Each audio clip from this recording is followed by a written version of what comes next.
शेर सिंह भदौरिया जी। और आज हमारे गांव में माननीय कैबिनेट मंत्री उत्तर प्रदेश सरकार जयवीर सिंह जी और इस लोकसभा के प्रत्याशी उपस्थित हैं। और मेरे बड़े भाई प्रदीप सिंह चौहान जी जो कि पूर्व जिला अध्यक्ष, और हमारे बड़े भाई इस ब्लॉक के ब्लॉक प्रमुख मनीष सिंह चौहान जी,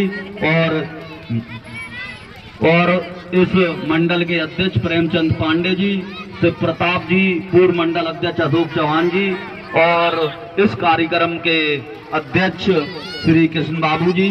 सम्मानित मंच, भारतीय जनता पार्टी साथियों एक ऐसी पार्टी है कि हमें उसे वोट करना चाहिए और लोधी समाज को तो वोट करना ही चाहिए, क्योंकि हमारे समाज को दो मुख्यमंत्री दिए हैं। एमपी में उमा भारती जी के रूप में और उत्तर प्रदेश में बाबू जी कल्याण सिंह के रूप में।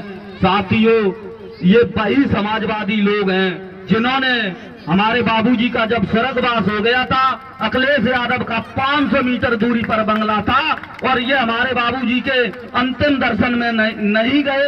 इसलिए हम इन लोगों को तो कतई वोट देना ही नहीं चाहिए। इन लोगों ने हमारे समाज का और हमारे समाज को पहचान दिलाने वाले नेता का अपमान किया, इसलिए हम इन लोगों को वोट नहीं देना चाहिए। साथियों, आपने देखा था आए दिन गुंडागर्दी, रोड होल्ड, अब आदमी बेखौफ रोडों पे रात में निकलता है। और माननीय मंत्री जी का हमारा पूरा समाज रेडी है। जेल चौराहे पर आपने देखा होगा, जेल चौराहे का नाम लोधी आमंतीबाई चौक रख दिया गया और माननीय जी ने भव्य और दिव्य वीरंगना आमंतीबाई की मूर्ति लगाई। और इसी प्रकार हमारे भोगांव में बाबू सिंह कल्याण सिंह जी का पार्क और दिव्य मूर्ति बनवाने के लिए माननीय मंत्री जी ने 2 करोड़ रुपए दिए हैं। इसी प्रकार बाबूजी का जहां अंतिम संस्कार किया गया नरोरा घाट पर, वहां माननीय मंत्री जी ने 8 करोड़ 88 लाख रुपए दिए हैं। इसलिए मेरा समाज माननीय मंत्री जी का रेडी है और आभारी है।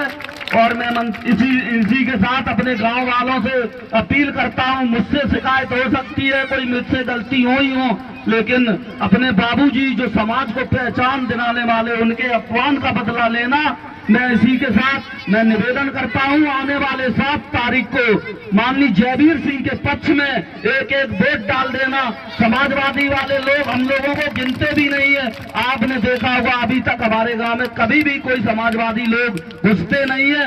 इसलिए माननीय मंत्री जी के पक्ष में 100% मतदान होना चाहिए, जिससे रूपपुर का नाम माननीय जी के पक्ष में जाना चाहिए। माननीय मंत्री जी अभी 2029 तक मंत्री रहेंगे, इसलिए मैं सभी लोगों से गुजारिश करता हूं जिससे हमारे गांव का विकास हो सके। मंत्री जी का जब हमारा गांव 1 नंबर पर जाएगा तो निश्चित रूप से मंत्री जी हमारे गांव में विकास कराएंगे।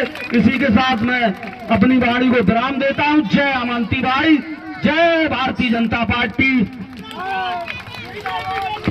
आपने सुभाष राजपूत जी के विचारों को सुना।